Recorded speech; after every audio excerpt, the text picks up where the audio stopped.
السلام عليكم ورحمة الله وبركاته.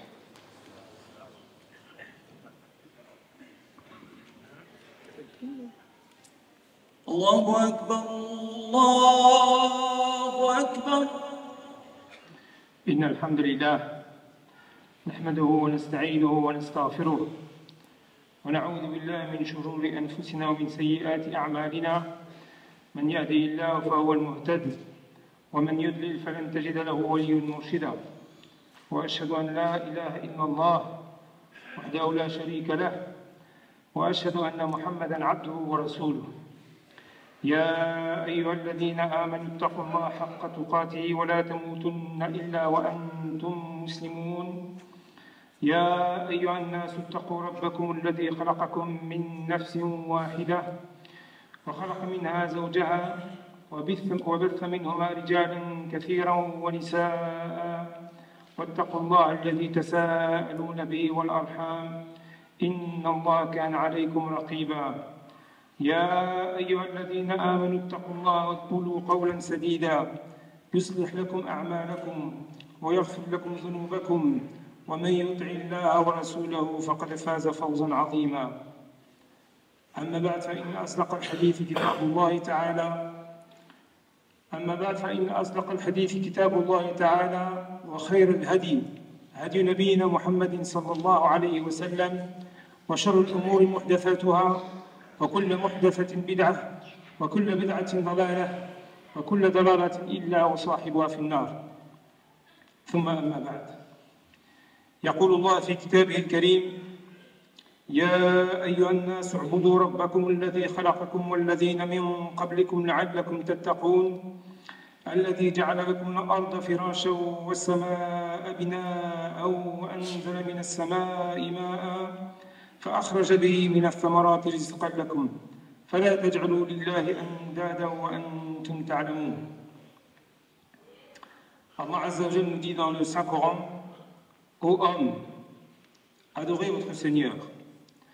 Adorez votre Seigneur qui vous a créé, vous et ceux qui vous ont précédés.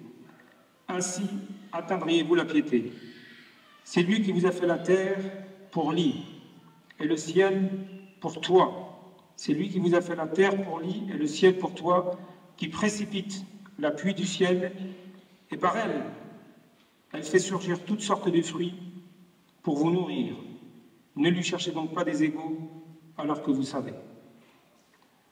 Allah Azza wa Jal, qu'est-ce qu'il nous dit dans ce verset de Surat al-Baqarah? D'abord, il commence Allah Azza wa Jal par Ya ayyuhan nas. Et quand dans le Coran on a un verset qui commence par Ya ayyuhan nas, c'est-à-dire ô vous les hommes, Allah Azza wa Jal s'adresse à l'humanité entière. Et quand on a cette expression coranique Ya ayyuhan nas, on sait que dans les sciences du Coran, Ulum al-Qur'an, que c'est un verset qui a été révélé lors de la période mécoise. Vous savez que le Coran, il y a plusieurs distinctions. Il y a le Coran qui a été révélé avant l'Hégire et celui qui a été révélé après l'Hégire. Avant l'Hégire, on appelle ça le Coran mécois, le Coran al-Makki, alladhi unzila qabla al-Hijra, ay ma bayn al-Bi'tha wa al-Hijra, 12 sana taqriban, à peu près 12 ans, entre 610 et 622. Avant l'Hégire, c'est le Coran mécois. Après l'Hégire, ba'd al-Hijra, yusama al-Qur'an al-Madani, le Coran médinois. Et chacun, il a des distinctions, chacun, il a des critères, chacun, il a une orientation. Évidemment, c'est le même livre, mais avec deux époques différentes. L'essentiel du Coran a été révélé avant l'Hégire. Et ce verset, il est révélé donc avant, pendant le Coran mécois. Et le Coran mécois, il est associé de particulier qu'il parle énormément au cœur et à l'âme. L'essentiel des versets qui renvoient à la spiritualité en islam ont été révélés à ce moment-là. Vous savez pourquoi? Parce qu'évidemment, c'est le début de la révélation. C'est le début de la révélation, il faut purifier le cœur des croyants. À cette époque, la relation avec Dieu, elle est tellement intense que la prière de la nuit est obligatoire. D'accord? Donc Allah Azza wa Jal veut d'abord, avant d'envoyer n'importe quelle législation, purifier des cœurs de sorte à ce qu'ils soient aptes au message et à la transmission. Donc là, on s'adresse à l'humanité entière dans une dimension profondément spirituelle, parce qu'Allah Azza wa Jal dit tout de suite après Ya ayyuhan nas u'budu rabbakum. L'ibad, c'est-à-dire adorez votre Seigneur. Et Et l'adoration, on le sait tous, c'est la première des missions qui est confiée à l'être humain. Le Coran nous rappelle, dans un autre verset, je n'ai créé les dieux, les hommes et les djinns que pour qu'ils m'adorent. Donc Allah Azza wa Jalla va s'adresser à l'humanité entière dans un moment où la spiritualité est au cœur de la purification des âmes, en commençant par l'ibad, la première mission. Et il finit par quoi? Par la taqwa. C'est-à-dire que Allah Azza wa Jalla nous dit que pour n'importe quel salut de l'âme humaine, si vous souhaitez le salut, vous avez une clé à deux niveaux, al-ibada et la taqwa. C'est le sens profond de l'islam, l'adoration primaire. Tout notre cœur, notre être doit être orienté vers l'adoration exclusive à un Dieu unique. Mais regardez qu'est-ce qu'il dit juste après Allah Azza wa Jalla. Qu'est-ce qu'il va mettre en relation immédiatement après la dimension, encore une fois, primitive, constitutive du salut de n'importe lequel d'entre nous. Qu'est-ce qu'il met juste après? Alladhi ja'ala lakum al-arda firasha. Il a créé de vous la terre comme un lit. Was-samaa'a binaa'a. Et le ciel comme un toit. Et le ciel comme un toit. وَأَنزَلَ مِنَ السَّمَاءِ مَاءً فَأَخْرَجَ بِهِ مِنَ الثَّمَرَاتِ رِزْقًا لَكُمْ. Donc immédiatement après cette mission centrale, décisive, pour laquelle le cœur, tous on veut le paradis. On doit passer par l'ibada pour y arriver. Mais comment, de cette volonté, de ce souhait, de ce désir ardent pour n'importe lequel d'entre nous, comment on fait pour y parvenir? On doit revenir à ce qui vient juste après dans le verset, al-ard, al-sama, al-ma, al-thamarat, al-rizq. Donc la terre, les cieux, la pluie, les fruits et la subsistance. Ça vous rappelle quoi ces éléments-là? Ça vous parle un petit peu? La terre, les cieux, l'eau qui est à la base de notre corps et qui permet à n'importe quelle végétation de vivre et nous donner ses fruits cités dans le Coran. Allah Azza wa Jalla est en train de nous dire, et c'est ce qui a poussé un des plus grands savants de l'islam, un des plus érudits de l'époque médiévale, de distinguer deux types de révélations. Les deux types de révélations, elles sont ici. Abu Hamid al-Ghazali nous disait que la révélation écrite, le Kitab al-Mastour, c'est le premier, c'est le livre que l'on a, le Qur'an al-Karim. C'est le Kitab al-Mastour, le livre écrit, la révélation écrite. تبدأ من سورة الفاتحة وتنتهي بسورة الناس. Mais il y a un deuxième livre, le livre déployé, le livre de la création, le livre qui vient immédiatement après le verset, de Sama, de l'Art, de Thamarat, de l'Man, tous ces éléments qui renvoient aux écosystèmes, à la biodiversité, à l'environnement, à l'écologie. Tout cela est constitutif d'une autre révélation. Vous savez pourquoi? Parce que lorsque tu observes le règne animal, lorsque tu observes tout ce qu'il y a autour de toi, en termes de végétation, de nature, de création, eh bien, quand tu le regardes avec l'œil du cœur, tu ne peux que t'approcher de ton Seigneur. Vous savez, c'est comme quand vous êtes dans un avion et qu'à un moment donné, vous regardez par le hublot et que vous voyez à un moment donné l'étendue de l'océan. Vous voyez la majesté des montagnes. Vous avez l'étendue de la terre. Il n'y a pas quelque chose de beau, il n'y a pas votre cœur qui remue. Subhanallah, tu peux tellement être en méditation, en contemplation, à travers cette création qui est en face de toi. Elle est tellement belle et majestueuse que ton cœur en a été touché jusqu'à en pleurer. C'est vrai? Alors surtout si en plus de ça, il y a quelques perturbations, turbulences, là, machallah, tu es au niveau du qimmat al-khushu'. Vrai ou faux? Par contre, quand on atterrit, souvent, il y a plus, on a tout oublié. D'accord? Donc quand vous êtes au niveau de la 10 000 mètres au-dessus du sol, vous observez cette création, et lorsque vous l'observez avec l'œil du cœur, vous vous dites Subhanallah, Allah Azza wa Jalla, il n'a pas créé cela comme ça gratuitement.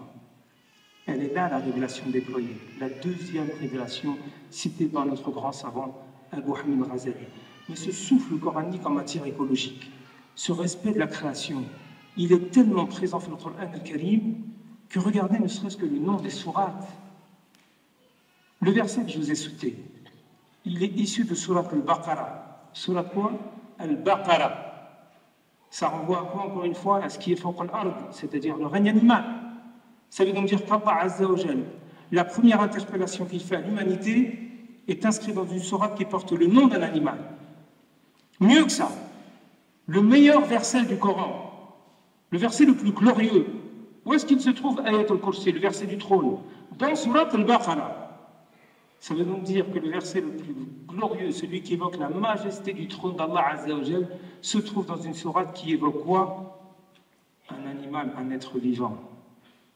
Mais il n'y a pas que sourate al-Baqara. Les animaux, Allah Azza wa Jal en parle dans les sourates, dans leurs appellations. Al-Baqara, Al-An'am, les bestiaux, sourate Al-An'am, sourate Al-Ankabut, l'araignée, sourate Al-Nahl, les abeilles, sourate Al-Naml, les fourmis, sourate Al-Fil, l'éléphant. Pas que ça, Allah Azza wa Jal veut nous évoquer tout ce qui est en termes d'astres, d'éléments naturels. Al-Dukhan, la fumée, Al-Kahf, la caverne, Al-Hadid, le fer. Il va nous parler des astres, Al-Buruj, les constellations. Surat Al-Qamar, de la lune. Surat Al-Shams, le soleil. Mais tout ça pourquoi?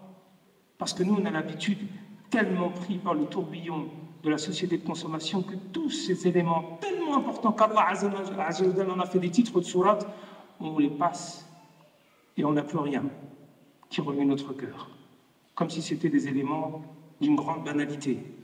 Non, non, non, ce n'est pas banal. C'est tellement important que c'est ce qui te permet de te rapprocher de Dieu. Si le prophète sallallahu alayhi wa sallam a été choisi par Dieu, et malgré ce choix, cette sélection, malgré le fait que c'est le meilleur des hommes, il avait besoin de se retirer et d'oublier un petit peu, de prendre de la distance avec les contingents de ce monde, c'est bien pour se retrouver seul et méditer la création autour de lui. Parce qu'encore une fois, quand tu la médites avec l'œil du cœur, tu te rapproches de ton Seigneur. Quand tu la médites avec l'œil du cœur, tu te rapproches de ton Seigneur. C'est ça. Et c'est tellement fort, ce respect des écosystèmes, de l'environnement, ce souffle écologique qu'on a tendance à oublier, à négliger, que regardez même l'exemple prophétique. Le deuxième lieu saint de l'islam, tout le monde le sait, la mosquée de Médine, là où t'entendra notre bien-aimé, sallallahu alayhi wa sallam. Comment Allah Azza wa Jal a décidé du choix du lieu, si ce n'est par une chamelle, si ce n'est là aussi par un animal? Ça veut donc dire que le deuxième lieu saint de l'islam, Allah Azza wa Jal a envoyé un animal sous l'œil bienveillant, sous l'œil, on va dire, contemplatif du prophète sallallahu alayhi wa sallam, et des compagnons. Ils sont là à laisser Qaswa déambuler le long de la chamelle du prophète sallallahu alayhi wa sallam dans les rues de Médine. Et elle qui prend son temps, qui s'arrête, qui peut va continuer pour finalement s'arrêter dans un endroit. Ça veut donc dire qu'Allah a envoyé un animal. Regardez le respect du règne animal au 7e siècle en Arabie. Aujourd'hui, on parle beaucoup du bien-être animal, vrai ou faux? C'est une préoccupation, on va dire, récente des sociétés industrialisées, parce qu'on a tellement maltraité les animaux qu'à un moment donné, ça devient indécent. On n'a même plus de mots pour qualifier comment on les traite, ces animaux. Au 7e siècle, il y a une religion qui vous dit le meilleur endroit après la Mecque, il est ici. Et il est décidé par un animal. De la même manière que le meilleur verset du Coran, c'est un verset du Coran issu d'une sourate qui porte le nom d'un animal. Et les deux sont vertébrés. Donc toujours dans l'islam, ce sont des centaines de versets qui nous parlent de tout ce qui nous entoure. Et vous savez, c'est tellement beau qu'Allah Azza wa Jal nous dit que cette création, elle nous parle. Mais là aussi, on a tendance à complètement éclipser ce message que cette création nous renvoie. Allah Azza wa Jal nous dit dans le premier verset de Surat al-Jumu'ah, وَنَحْنُ فِي خُطْبَةِ الْجُمُعَةِ يُسَبِّحُ لِلَّهِ مَا فِي السَّمَاوَاتِ وَمَا فِي الْأَرْضِ الْمَجْدُ الْقُدُّوسِ. Tout ce qui est dans les cieux et dans la terre, يُسَبِّحُ, glorifie Allah Azza wa Jal. Tout ce qui est dans les cieux et dans la terre. Ça veut donc dire que pour énormément de savants, la création, la végétation, la faune, la flore, les écosystèmes, les animaux, tout ce que l'on voit autour de nous en termes d'environnement, tout ça, bien c'est l'ayah, c'est-à-dire que le verset nous dit que tout ce qui est dans les cieux et dans la terre glorifie. Nous, on a une manière de glorifier Dieu, de le célébrer, de l'adorer par nos pratiques rituelles, par la prière, par l'invocation, par le rappel. Eh bien, la création également, elle aussi, elle glorifie Dieu. Mais le verset plus loin dit c'est-à-dire qu'on n'a pas connaissance, on ne peut pas s'imprégner de la manière qu'a la création de le glorifier. Mais on est certain que cette création nous glorifie. Pourquoi je vous dis tout ça? Pourquoi on a commencé par ça? Parce que l'islam, ce qu'il y a de beau, évidemment, parmi les multiples bienfaits de notre religion, c'est qu'on n'a pas un message religieux hors sol. C'est-à-dire, on est, machallah, dans la méditation, on est en train de voyager philosophiquement et spirituellement, et on oublie la réalité. Parce que la réalité d'aujourd'hui, elle n'est pas fameuse. Et nous, on sait, en islam, que la meilleure manière de s'approcher de Dieu, c'est de méditer, de comprendre les versets pour ensuite les appliquer. La meilleure science, c'est la science qui est utile. Allah Azza wa Jalla veut de nous qu'on soit des vecteurs de bien. Des vecteurs de bien à partir d'une saine compréhension du message religieux et du monde qui nous entoure. Et le monde qui nous entoure aujourd'hui est dans un sale état. Il nous faut en parler 2 minutes et on continuera juste après.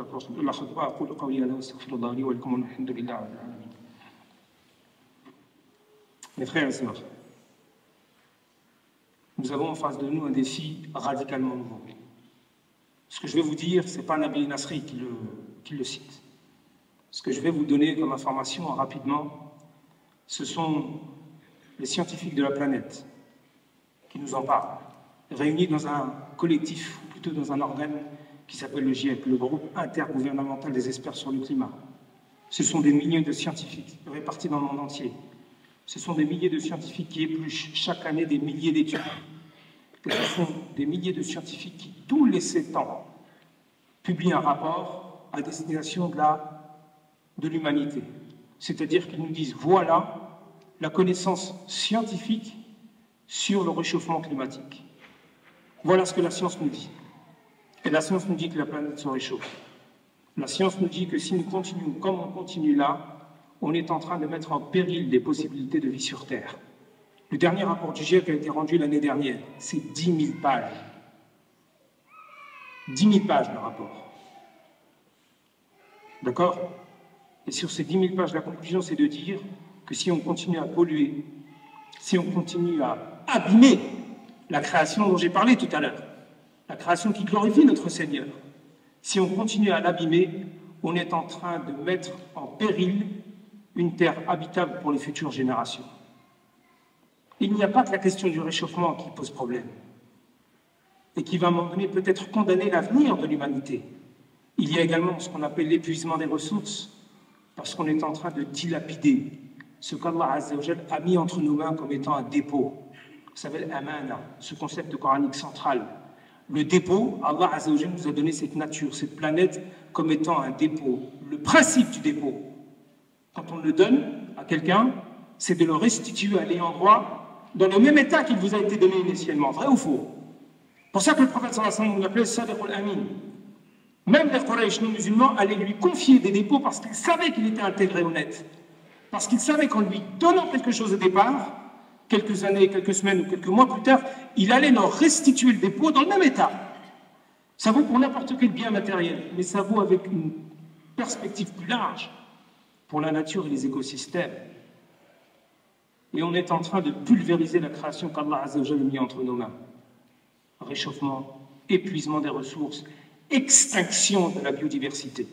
Je vous ai parlé de Surat al-Baqarah, je vous ai parlé de Qaswa, la chamelle du prophète sallallahu alayhi wa sallam. Ce sont 2 animaux qui sont les vertébrés. Depuis 1950, 70% des vertébrés ont été anéantis de la surface de la Terre. Je me répète, 70% des vertébrés ont été anéantis en l'espace d'un demi-siècle de la surface de la Terre. Alors, est-ce qu'on reste uniquement dans la méditation des versets, dans les faits de réciter pendant Tarawih, avec une réalité qui fait que les musulmans sont parfois les plus grands pollueurs de la planète? Est-ce que c'est cohérent? Est-ce qu'on est cohérent avec le message coranique? Est-ce qu'on est cohérent avec l'exemple prophétique? On a tendance à gaspiller ou pas? le Ramadan vient de passer. Tout le monde sait que lorsque l'on mange le soir du Ramadan, il y a plus d'une table dans laquelle on rejette parfois entre le tiers et la moitié de ce qu'on n'a pas mangé. Est-ce que c'est normal? Quand le prophète sallallahu alayhi wa sallam dit à Saad ibn Abi Waqqas, l'oncle du prophète sallallahu alayhi wa sallam, ibn Bani Zahra, Saad fait partie des 10 compagnons promis au paradis. À un moment donné, il le voit. Et Saad fait ses ablutions sur une rivière. Et le prophète de lui voir, finalement, utilisait beaucoup d'eau. On est au 7e siècle. Et il lui dit là, tout suite, il y a Saad. Et Saad de lui répondre, a fait le wudu et sarf. Ya Rasulullah, sallallahu alayhi wa sallam, est-ce que même dans les ablutions, entre guillemets, on doit faire de l'économie?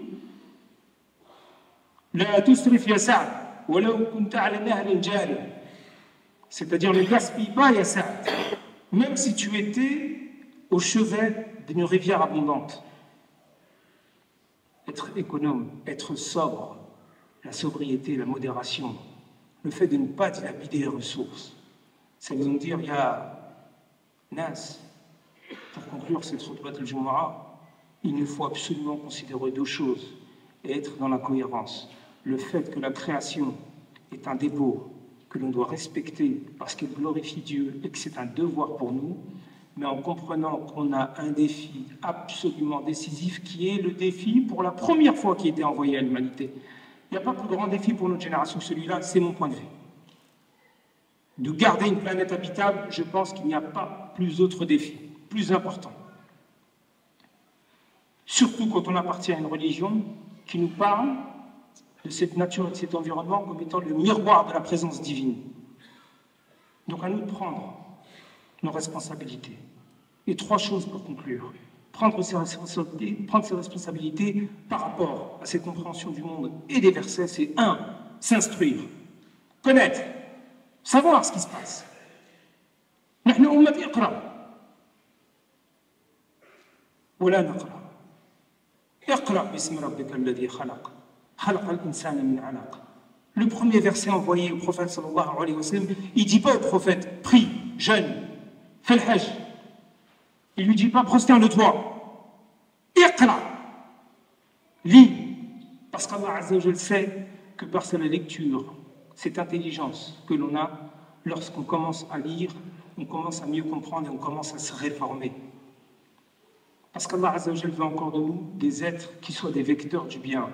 Et tu ne peux pas être un vecteur du bien et irradier positivement ton environnement si tu es ignorant. Raison pour laquelle la meilleure étape, le meilleur statut auprès d'Allah, c'est pas le martyr, c'est le savant. L'antre de l'érudit est plus importante auprès d'Allah que le sang du martyr. Tu peux rester toute une nuit de prosternation et tu peux faire 1 heure de science. Eh bien, énormément de savants disent que l'heure de science est plus profitable aux yeux de Dieu que la nuit de prosternation. Parce que le premier verset révélé commence par Iqra, par la compréhension. Toute cause qui n'est pas connue est une cause de perdu. Et on ne peut pas perdre les écosystèmes, l'environnement, l'écologie, la création, parce qu'on est responsable de la préserver, comme je viens de vous l'expliquer. Donc, 1, connaître. 2, agir. On a parlé du gaspillage. Mais ça peut commencer dès maintenant. Je rêverais d'avoir une mosquée qui, par exemple, ça peut commencer par Mulhouse. C'est-à-dire la foi, c'est ce qu'il y a dans le cœur et que les actions, dans la réalité, l'application. Je rêverais que cette mosquée soit par exemple la première de France, vu que c'est la plus grande. Et machallah, vous avez une très belle mosquée, c'est la première fois que je viens. Je rêverais que le plastique à usage unique soit supprimé définitivement. On n'est pas capable? Si on continue comme ça, on risque d'avoir un plastique qui est tellement important auprès de la végétation, des écosystèmes et des animaux, qui finira en grande partie dans nos estomacs, c'est déjà le cas. Voilà comment on peut passer de la compréhension des sources de l'islam à une réalité tangible à Mulhouse. Par exemple, supprimer le plastique à usage unique. Essayer de réfléchir, ici à Mulhouse et ailleurs, pour se dire, voilà, on va essayer de l'éviter. Parce qu'on sait que c'est une calamité dans les océans. Parce qu'on sait que ça, c'est ce qui va perturber l'équilibre qu'Allah Azza wa Jalla a mis dans cette création, que l'on doit encore une fois de respecter. Donc, 1, la connaissance, et 2, l'action, 3, 3, la diffusion. À partir du moment où vous êtes un être éclairé, que vous avez compris à la fois le message de l'islam et ce qui se passe autour du monde, et que vous commencez à agir localement, vous diffusez vos actions, de sorte, alhamdoulilah, à être ces vecteurs de bien dont je vous parle.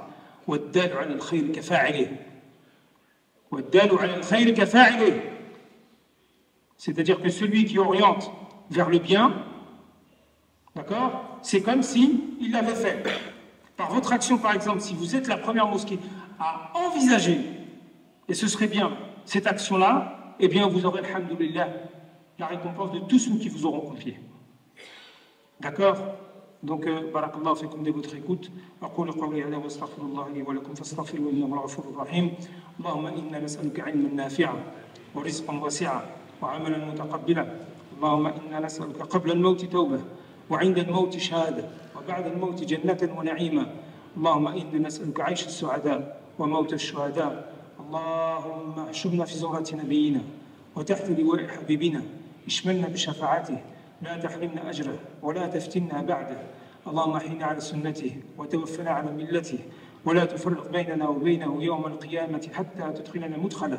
وصل اللهم وبارك على سيدنا محمد وعلى آله وصحبه أجمعين وآخر دعوانا الحمد لله رب العالمين وأقم الصلاة.